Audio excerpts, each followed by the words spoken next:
Mesdames et messieurs, bonsoir. Les obsèques de M. Robert Boulin, disparu dans les circonstances tragiques que vous savez, ont eu lieu ce matin à Villaudran, petite localité située au milieu des pins des Landes, et où le ministre du Travail était né il y a 59 ans.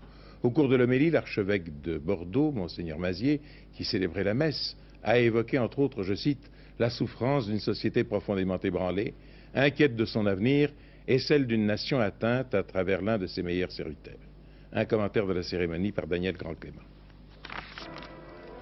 Un soleil d'automne lumineux éclairait Villandreau, un bourg de 850 habitants, au cœur des Landes. C'est là que Robert Boulin était né, c'est là qu'il désirait être enterré. Les haut-parleurs retransmettaient l'office dans tout le centre du village, l'église étant trop petite pour accueillir la foule. Devant le cercueil, un coussin sur lequel 2 croix étaient agrafées, la croix de guerre, la médaille de la résistance. À côté du cercueil, la famille du ministre, sa femme Colette, son fils, sa fille et son gendre. Monseigneur Mazier, archevêque de Bordeaux, célébrait l'office. Il n'y eut point d'homélie selon les vœux du défunt. Il y eut pourtant des paroles d'accueil. Frères, en vous accueillant dans cette église, ce sont des hommes et des femmes dont le cœur est étreint par la souffrance que j'accueille. Souffrance d'une famille dont j'ai partagé ici même un événement joyeux et dont je partage aujourd'hui avec une profonde émotion un événement très douloureux. Souffrance d'hommes et de femmes atteints dans leur amitié, leur attachement. Souffrance de la ville de Libourne privée de son maire. Souffrance d'une société profondément ébranlée, inquiète de son avenir. Souffrance d'une nation atteinte à travers l'un de ses serviteurs.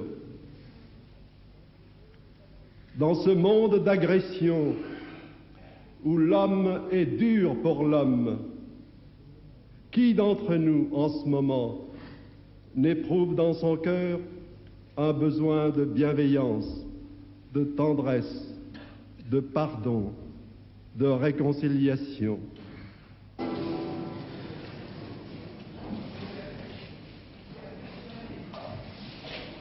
Avec Raymond Barre et Jacques Valls, qui représentaient le président de la République, 17 ministres et secrétaires d'État assistaient aux obsèques. Marchant derrière le fourgon mortuaire, ils précédaient plusieurs milliers de personnes jusqu'au petit cimetière de Villandreau. Le matin même, le clergé avait expliqué que malgré les circonstances de la mort, les obsèques religieuses avaient été possibles en raison du changement du rite romain. L'Église s'en remet désormais avec confiance au jugement miséricordieux de Dieu, disait le clergé. Intercédant pour le défunt, elle fait sienne la peine de son entourage et veut aider ceux qui restent à partager son espérance. Sur le caveau de la famille Boulin, une simple gerbe, celle de Jacques et Micheline Chabon-Delmas, qui n'avaient pu venir ce matin. Le moment peut-être le plus émouvant, lorsque la famille a reçu les condoléances.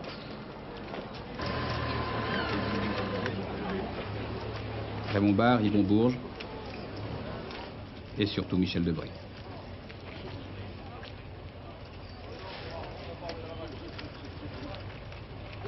Pendant plusieurs heures, la foule a continué à défiler devant le caveau. À Villandreau, Robert Boulin est ce soir encore dans toutes les mémoires.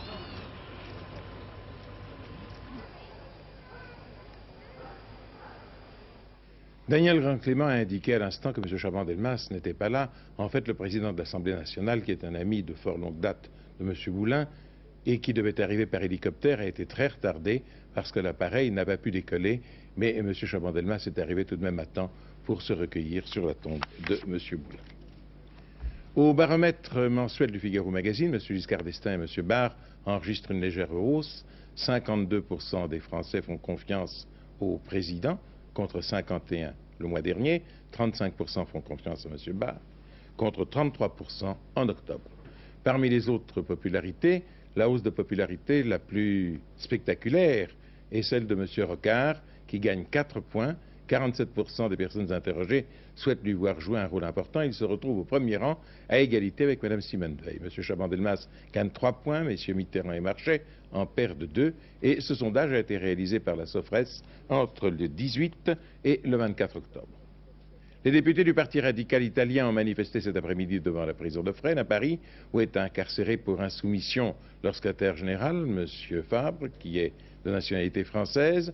Ils veulent ainsi protester contre l'impossibilité de le rencontrer. Hier après-midi, une délégation de leur parti avait été expulsée de l'hôtel Matignon après avoir été d'abord reçue par un collaborateur du Premier ministre. Et Marco Pannella, leur leader de ce parti radical italien et membre du Parlement européen, dénonce ce soir, je cite, le manque élémentaire de courtoisie des autorités françaises.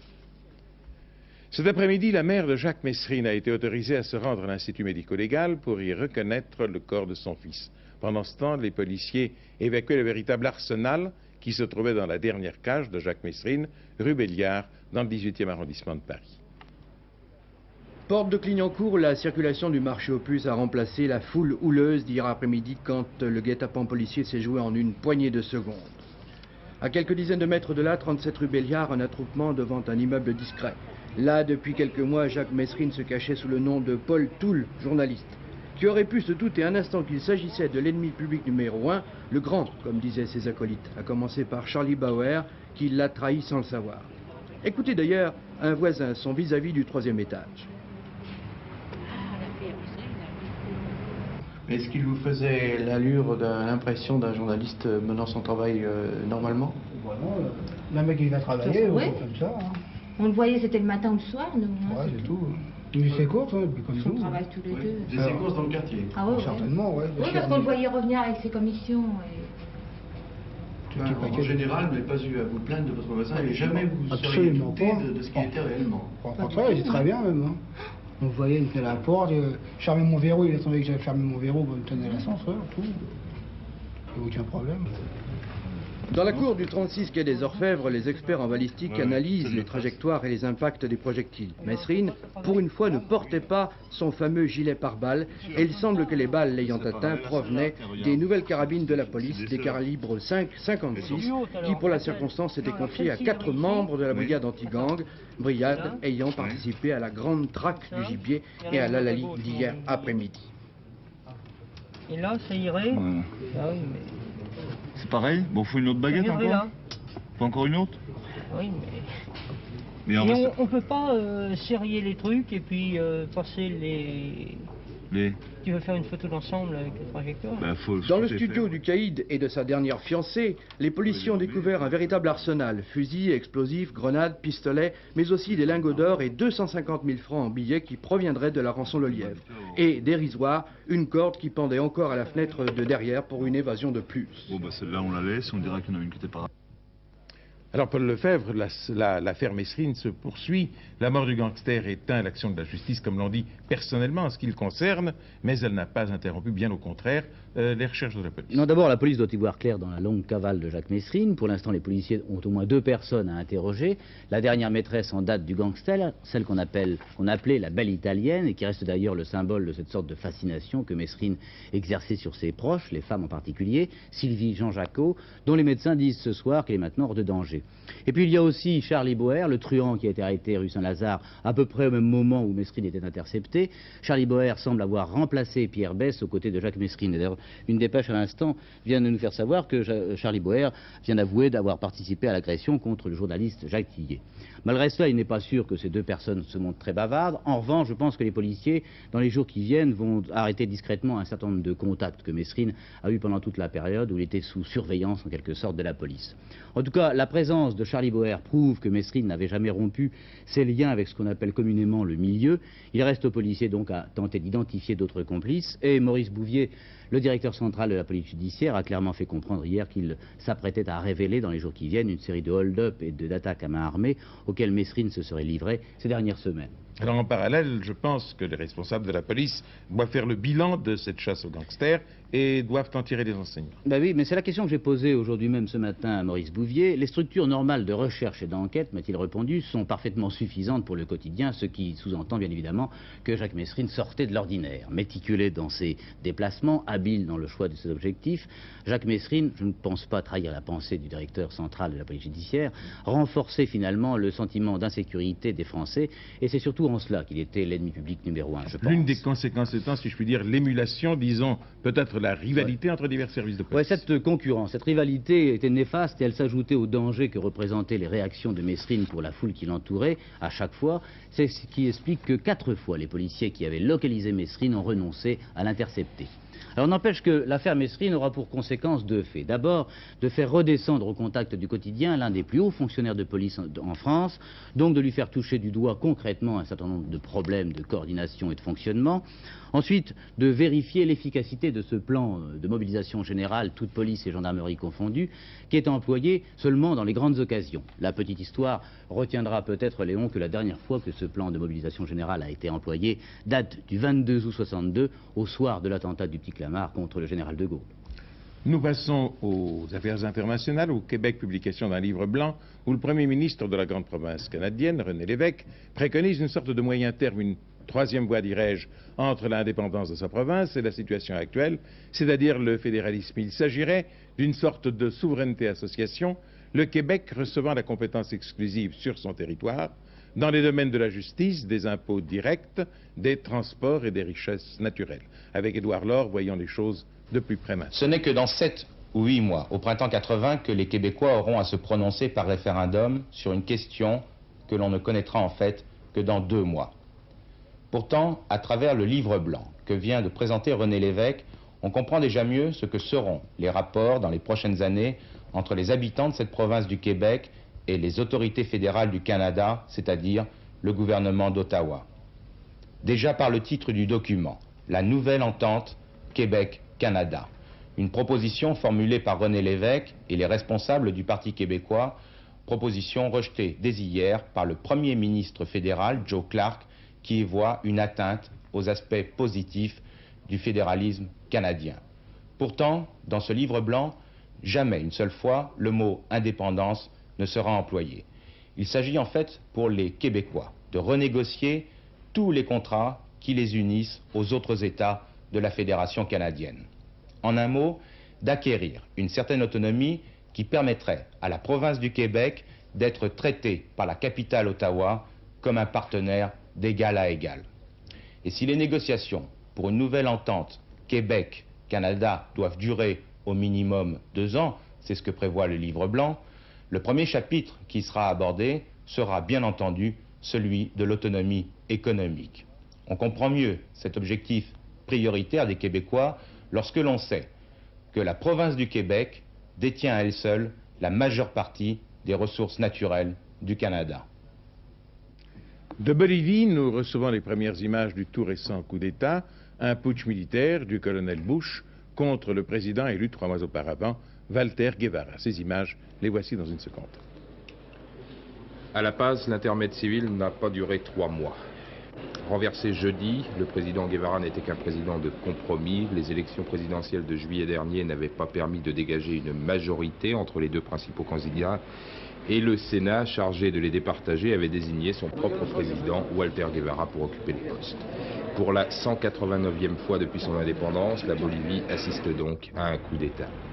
Le scénario est immuable, on ne voit pas ce qui pourrait venir gripper la mécanique bien rodée en Bolivie des soulèvements militaires. Pourtant, tous les partis politiques sans exception ont condamné le coup d'État.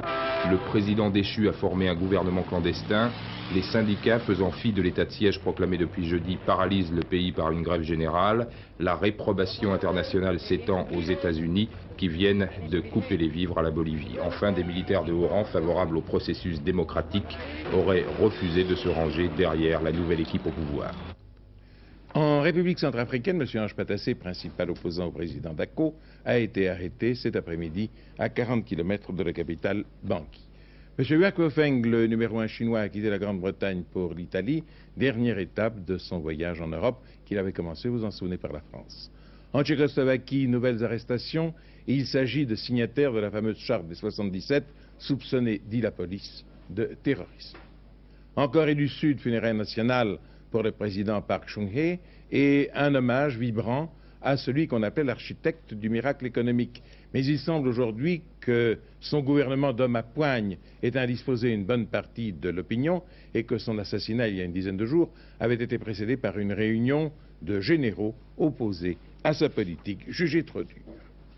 Message de M. Brejnev à la conférence de Lisbonne sur la Palestine. La paix ne peut être restaurée que par un règlement global avec la participation de toutes les parties intéressées, notamment l'OLP, unique représentant légitime, dit le président soviétique, du peuple arabe de la Palestine. À Lisbonne même, où nous vous avons montré dès hier soir l'arrivée de M. Arafat et sa réception par les grands leaders politiques, M. Yasser Abdarrabo, porte-parole de l'OLP, a déclaré cet après-midi à l'AFP qu'il fallait forcer les États-Unis à reconnaître les droits du peuple palestinien, y compris par des pressions financières et pétrolières si cela était nécessaire. Nous avons avec nous l'ambassadeur d'Israël, M. Meir Rosen, qui a été l'un des principaux négociateurs du traité de paix israélo-égyptien. Vous-même et votre gouvernement avez toujours condamné l'OLP. Monsieur l'ambassadeur, comment reçoit-on en Israël ce que j'appellerais sa percée diplomatique et surtout ses premiers résultats concrets? Eh bien, comme vous le savez, les négociations sur l'autonomie se déroulent très bien et dernièrement à Londres, la semaine dernière, on a fait des progrès assez sensibles. Or, l'OLP ne veut pas que la population de la Cisjordanie participe à ces négociations. C'est pourquoi il veut obtenir la reconnaissance par des capitales européennes afin de dire à ces Palestiniens qui veulent s'asseoir à la table de négociation et négocier avec nous, ce n'est pas la peine d'y aller, on va forcer Israël à accepter l'OLP. C'est ça le but de cette activité diplomatique que nous voyons ces dernières semaines. Mais il ne paraît pas contestable, monsieur l'ambassadeur, en tout cas, qu'il y a aujourd'hui dans l'attitude de l'OLP une sorte de revirement et qu'elle semble passer du terrorisme à la diplomatie. Mais pas du tout, monsieur. Il y a exactement 12 heures que l'OLP a mis des bombes sur la ligne de chemin de fer entre Tel Aviv et Haïfa. Il y a exactement 24 heures qu'ils ont mis des bombes dans les marchés à Jérusalem, malheureusement, et je suis désolé de voir que la presse française n'en fait pas état de ces attaques terroristes contre nous. S'il n'y a qu'un mort ou 2 morts, ce n'est pas assez important pour le publier. Mais quant à nous, il s'agit de la vie d'un homme, d'une femme, d'un enfant, puisque les méthodes utilisées ne sont pas les méthodes utilisées par ce qu'on appelle les mouvements de libération nationale. Ce sont des actes de terrorisme pour essayer d'imposer à Israël sa disparition. Parce que ce qui compte, monsieur Citron, c'est ce qui est écrit dans la charte palestinienne. Et dans cette charte palestinienne, qui a été d'ailleurs rédigée en 1964, c'est-à-dire avant l'occupation des territoires par Israël, il est déjà dit, et je cite l'article 19 au passage, le partage de la Palestine de 1947 et la création d'Israël sont nuls et non avenus. C'est le Mein Kampf de l'OLP, c'est-à-dire qu'Israël doit disparaître. D'ailleurs, M. Kadoumi lui-même a déclaré il y a encore 3 jours, et vous l'avez dans une dépêche de l'AFP, il a déclaré à Koweït que même s'il y a un État palestinien, l'OLP ne reconnaîtra jamais Israël. Donc, il ne s'agit pas ici d'une activité diplomatique, il s'agit ici de la mise en exécution d'un plan de liquidation de l'État d'Israël, monsieur. Imaginons, monsieur l'ambassadeur, que monsieur Arafat soit reçu officiellement un jour en France, comme il est aujourd'hui au Portugal. Est-ce que votre attitude va changer? Tout d'abord, je me refuse à croire que le pays des droits de l'homme, que la France, qui a donné au monde les principes de la liberté, de l'égalité, de la fraternité, accueillerait un monsieur qui dit tout haut et clairement qu'il veut liquider un État qui a des relations diplomatiques avec la France. Bien, mais la question ne se pose pas, mais imaginons qu'elle se pose. Est-ce que votre attitude vis-à-vis de la France, par exemple, va changer? Écoutez, monsieur, je répète ce que j'ai dit, je refuse à croire qu'une telle chose soit possible. Pour nous, c'était comme si on accueillait en France Hitler aujourd'hui. Mais à l'endroit à la question, vous apparaissez depuis quelque temps comme très intransigeant. Est-ce que vous ne pensez pas qu'il faudra un jour ouvrir des négociations, non pas avec des terroristes palestiniens, mais avec, entre guillemets, des diplomates palestiniens? Monsieur, tout d'abord, je veux clarifier une chose, il ne s'agit pas d'intransigeance. Israël a prouvé au cours de cette dernière année qu'elle est capable de faire des concessions extrêmement importantes. On a renoncé au pétrole du Sinaï, on a renoncé aux bases aériennes du Sinaï, on a renoncé à Sharm el-Sheikh, on a renoncé aux implantations du Sinaï, et c'est le prix que nous avons payé pour la paix. Donc il ne s'agit pas ici d'être intransigeant. Israël a offert de négocier avec les Palestiniens ce plan de l'autonomie qui a été signé au Camp David. Ces négociations évoluent d'une manière extrêmement bonne et il y a toutes les chances que les Palestiniens viennent se joindre à nous à la négociation. Ce qu'il s'agit ici, c'est une une tentative de nous imposer les négociateurs. Et on nous dit, après tout, la France a bien négocié avec les FLN.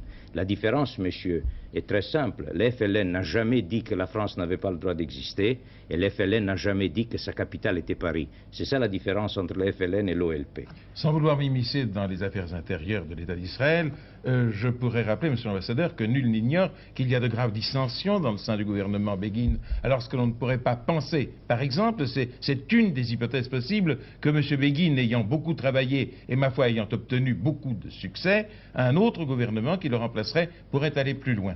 Monsieur Citron, vous savez qu'Israël est le seul pays au Moyen-Orient où il y a un régime démocratique, où en dépit d'un état de guerre qui se poursuit depuis 31 ans, on n'a jamais retardé une élection. Et c'est le peuple israélien qui choisit son gouvernement. En ce qui concerne la non-négociation avec l'OLP, le peuple d'Israël est uni. 115 membres sur 120 membres de notre Parlement refusent à négocier avec ceux qui disent que nous devons disparaître.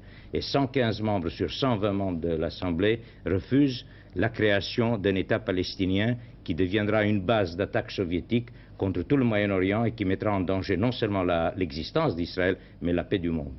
Merci beaucoup de tous ces renseignements, monsieur l'ambassadeur, et ce que vous nous avez dit complète les informations que l'on peut donner dans le temps dont on dispose. Merci. Nous en venons à un problème purement français, si je puis dire. Les petits bals du samedi soir mettent souvent en évidence l'un des fléaux de la jeunesse, l'alcoolisme. La France est hélas le premier consommateur au monde d'alcool, avec l'équivalent de près de 24 litres d'alcool pur consommés par an et par adulte de plus de 20 ans. Bien que tout le monde connaisse les risques graves de l'alcoolisme et ses effets sur la santé, on note malheureusement la recrudescence du fléau chez les jeunes de moins de 20 ans, une enquête de Pierre Fauque. Après-guerre, la consommation d'alcool par la jeunesse était en régression jusqu'en 1970 environ. Depuis, l'on observe une très sensible augmentation de la consommation d'alcool chez les moins de 20 ans. Les raisons de cette recrudescence, elles sont multiples. Pression d'action publicitaire, notion de fête en France liée à la consommation d'alcool, initiation familiale à la consommation, besoin d'affirmation, d'émancipation, causes sociales et économiques. Enfin, et surtout, l'ennui dû à des structures d'existence inadaptées à la jeunesse, les univers de banlieue par exemple, où il n'y a souvent rien à faire. Pas grand-chose. En fin de compte, rien du tout. Ouais, vraiment rien du tout. On s'assied, on n'a pas de travail, on fout rien du tout. On va pointer. On a quand même été inscrire à l'agence de l'emploi il y a pas longtemps. En plus, disons que c'est pas ça, c'est que bon, on va s'inscrire à l'agence en point, d'accord, c'est parfait, mais genre arriver au Bleuet, le seul truc qu'on ait à faire, c'est même pas de se droguer, c'est même pas ça, c'est de boire ou d'après les moyens, bon, arriver à s'approprier quelque chose, que ce soit en fume ou en dope ou quoi que ce soit. On arrive quand même à quelque chose, on se répand à droite et à gauche, mais hein? T'es d'accord avec moi, Kiki, ou non? Si tu réfléchis un petit peu, quand tu te poses la question parfois, pourquoi tu bois? C'est pour éviter, c'est même pas l'ennui, c'est même pas passer le temps, toi, c'est vis-à-vis de mes copains, pouvoir, je sais pas, c'est une compression entre nous, toi, on se comprend mieux comme ça, et c'est même pas encore ça, c'est que lui a rien à faire, il se trouve avec moi, et moi, envers lui, je me sens bien dans cet état, que lui envers moi. C'est assez complexe comme truc. On se comprend comme ça. Ça veut dire que vous parlez mieux entre vous quand vous avez bu? C'est même pas en ayant bu, c'est qu'on se retrouve comme ça. Bon, t'as combien de sous? Moi j'ai ça et tout. J'ai 3 francs, l'autre il fait j'ai 2 francs. Qu'est-ce qu'on peut faire avec ça? C'est, d'après toi, je un petit coup, toi. Alcoolisme du samedi soir, alcoolisme chronique, alcoolisme rural, alcoolisme mondain, alcoolisme au lycée, alcoolisme de l'ennui ou des déceptions, autant de clichés mais aussi de vérités qui se cachent derrière ces mots-clés. Autant de facteurs de violence, d'accidents ou de maladies chroniques qui tuent chaque année quelques milliers de Français. Des causes multiples à ce mal qui ronge et détruit et qui touche d'abord un individu avec une vérité qui est au fond de lui-même. Une fuite devant le réel et la recherche d'une autre personnalité. Concernant l'alcoolisme chez les jeunes, le mot d'un éducateur illustre bien ce phénomène. Ils ne trouvent pas dans la vie quotidienne les raisons d'espérer. La véritable question, savoir ce qu'ils veulent faire de leur vie. Non, moi personnellement, ce serait de pouvoir travailler envers mes parents et pouvoir faire ma vie moi-même. Ce qui est vachement difficile parce que tu peux pas bosser pour tes parents et bosser pour toi en même temps. C'est vachement complexe, c'est trop dur. Alors ce que je peux faire, moi personnellement, si je trouve du travail, ce serait la première chose. La première question, je serais dessus. Deuxièmement, pouvoir me loger moi-même, pouvoir résister. Je crois que c'est ça. Il n'y a que ça, il n'y a que ça, il n'y a que ça. En France, l'alcoolisme tue 40 à 60 000 personnes par an. Beaucoup d'entre elles ont commencé à boire étant jeunes.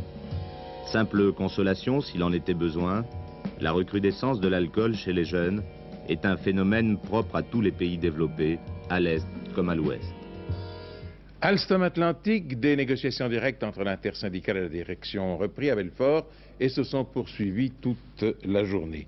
Je vous rappelle que l'usine de 7400 salariés est occupée depuis plus d'un mois. En cas de constat d'échec par la commission de conciliation qui est chargée de rapprocher les points de vue, l'application de l'arrêt de la Cour d'appel de Besançon pourrait mener à faire évacuer l'usine par la force. Sport. Championnat de France de football, Sochaux continue d'étonner tous les observateurs. Cet après-midi, les Sochaliens, faciles vainqueurs de Metz 4-0, ont démontré en direct devant les caméras d'Antenne 2 qu'ils formaient bien l'équipe la plus surprenante de ce championnat de France 79-80. Sans grande vedette, mais un heureux mélange de joueurs expérimentés et de jeunes espoirs, remarquablement dirigés par Patrick Rovelli. Face à Metz, cet après-midi, Sochaux a séduit et justifié sa 4e place au classement général. Premier but à l'issue de ce corner, Yves Zic pour Patrick Rovelli, à tout seigneur, tout honneur. Un but comme l'on en voit très rarement, une talonnade du pied gauche, c'est un très beau geste technique, regardez.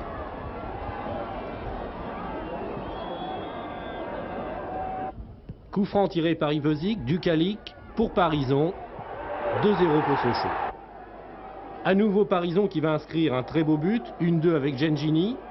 Demi-tour, 3-0 pour Sochaux. C'était un tir instantané après une rotation du corps.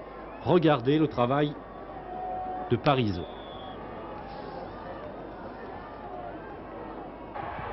Stopira rentré en fin de rencontre, déborde des centres. Yves Zic à la réception. Score final 4-0 pour Sochaux devant Metz.